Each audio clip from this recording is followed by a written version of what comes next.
Be ready. 15 seconds.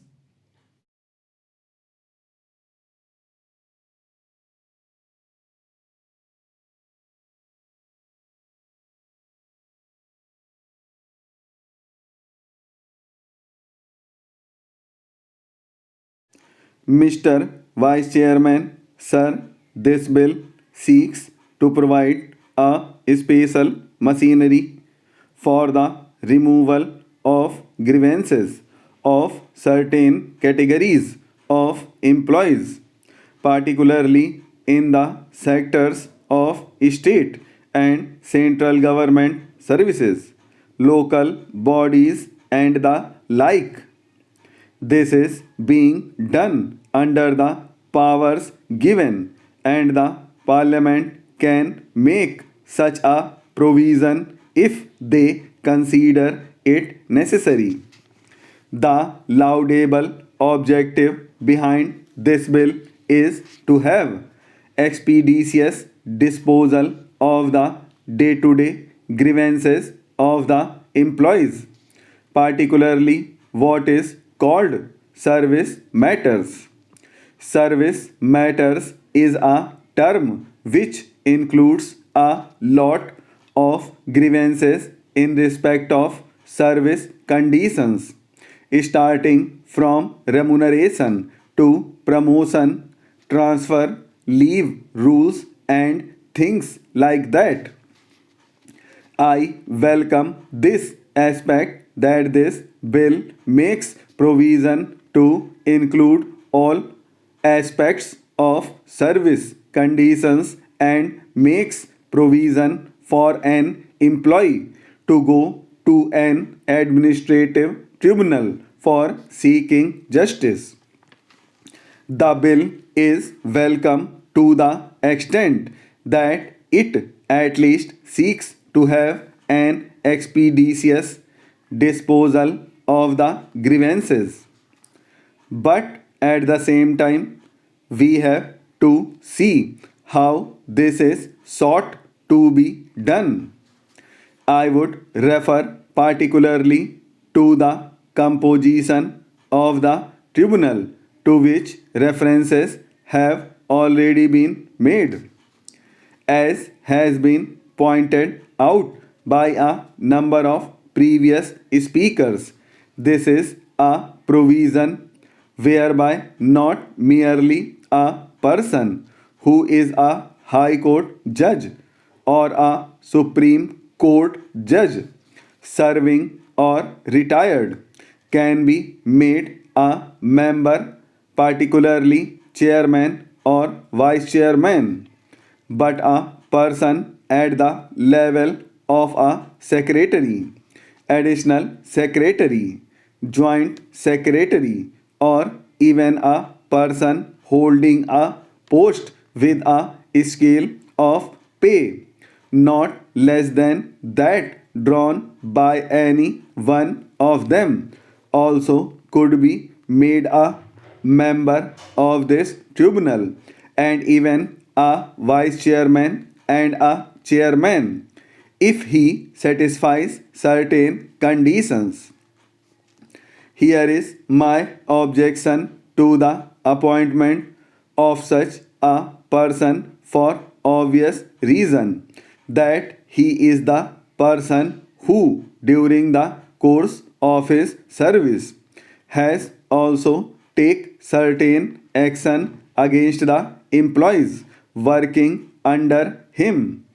Therefore, if I may submit, he has a prejudicial mind already as far as the employees are concerned.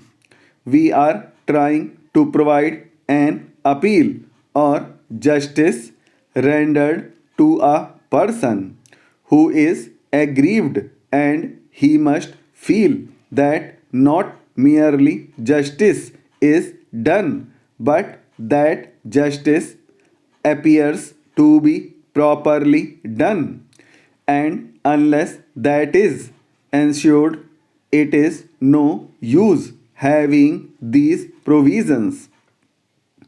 The persons who constitute This tribunal have to be impartial, independent and judicial.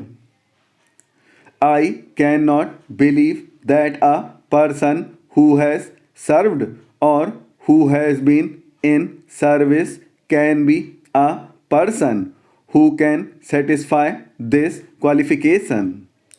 The man has to act not merely fairly and justly, but he should not also act arbitrarily or mechanically without application of mind.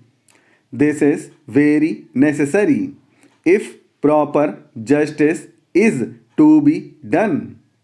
Otherwise, the whole purpose, the laudable objective of this bill gets destroyed, gets nullified. That is why the proposal which has been made for reference of the bill to a select committee needs to be considered with all seriousness, and I hope the Home Minister would agree to that proposal.